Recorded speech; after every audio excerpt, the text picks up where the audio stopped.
Okay, so we open. This is the cold open. We're external New York City streets, night. Screams, panic, destruction.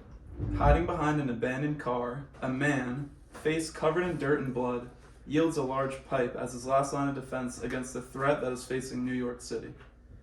Okay. This is the one. You got this? He closes his eyes and gestures movements with his head, as if rehearsing for something. First, he moves to the right, then left, then back to the right.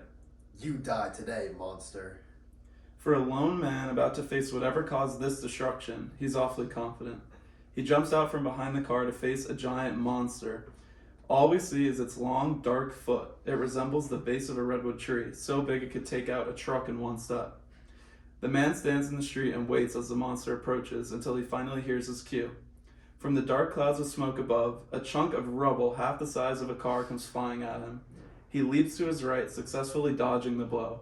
Again, another chunk. This time he jumps to his left. And finally, the third chunk of rubble. He jumps back to his right. He's safe. Yes! Woo! Holy shit, that was it! How did he know that would happen? As rehearsed, the man managed to survive. Alright, you big piece of shit. Now it's time for you two. He missteps on a tiny piece of gravel, causing him to slip and fall. Now, on his back, he looks up in horror as the monster's foot comes plummeting down. It will surely crush him. But, instead, there's a moment of silence. He should be dead by now. The monster's foot just above him is frozen in the air, twitching and glitching as if in a broken video game. Then, in a glow of blue light, it vanishes. The man is left in the middle of the street, unharmed, and gripping his pipe. Literally. What the Cuts off there, plays the title sequence. And so now into the next scene after the title sequence played. Can I use your script? We have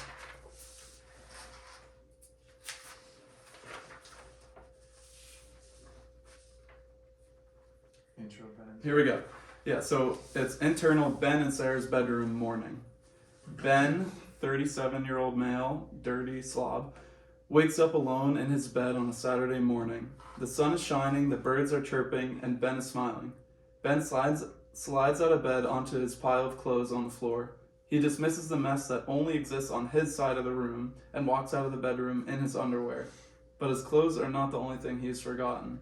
Today is Ben's 8-year anniversary. Internal kitchen continuous. Good morning.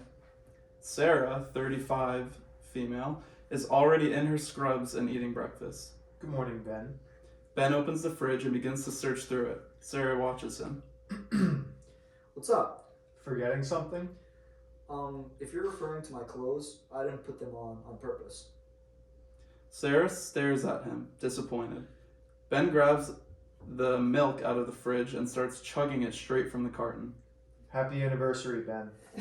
Ben chokes on his milk, spilling it. Sarah, happy anniversary. He rushes towards Sarah with the milk in his hand and a milk mustache on his face, arms open for a hug. He hugs her, her arms still by her side, still eating breakfast. Of course I didn't forget. I was just really thirsty. Haha, come on, honey. Sarah is not amused. Don't give me your bullshit, Ben. Just please don't be late for dinner tonight. Okay, I'm sorry. I won't be late, I promise. They share a look. She doesn't believe him. Seriously, dinner tonight at Lavender. 6... Sarah gives him a death stare. 7:30? 7:30. Sarah sighs. Please don't be late. Ben takes her hand. I'll drop dead before I miss dinner with you tonight. I mean, like, I won't miss dinner tonight unless I'm dead. I'm making it worse. I won't be late, I promise. Okay, you better not be. See you at 7:30. Sarah grabs her bag and keys and starts to head out the door. For work. Ben follows her. Yes, see you at 7:30. So now we're external front of the house, driveway, continuous. Sarah gets in her car and begins to pull out of the driveway. Ben yells at her through her closed window as she drives away. I love you. Happy anniversary. You're the best. Sarah is gone. Ben turns to his left to see his elderly neighbor, Mrs. Nelson, 82, female, watering her plants. She looks more disgusted and disappointed in Ben than Sarah did. Good morning, Mrs. Nelson. Good morning, little toddler boy. Better have mommy put on some clothes before the school bus is here to pick you up. Ben remembers that he is standing outside in broad daylight in his underwear, face covered in milk with the carton still in his hand. Oh, Jesus. Sorry, Mrs. Nelson. Yeah, whatever. Ben covers his crotchal region and scurries inside. Now, internal, back to the kitchen. This is later that day. Ben is now dressed in sweatpants and a stained t-shirt, and he sits at the kitchen table on his phone eating cereal. He scrolls through TikTok, laughing at a video of a dog gagging until he himself starts gagging. Then a text appears on Ben's phone from Bob, 38 male. This is his best friend and weed dealer. The text reads, "You gotta come try this new strand." Ben seems hesitant. He checks the time. He responds, you want to say it? Anniversary dinner with Sarah. Can't miss it. Even he himself isn't convinced. Bob texts back, "It's called Satan's Erection." Fuck, that sounds cool. Ben contemplates. He hates that he can't resist this.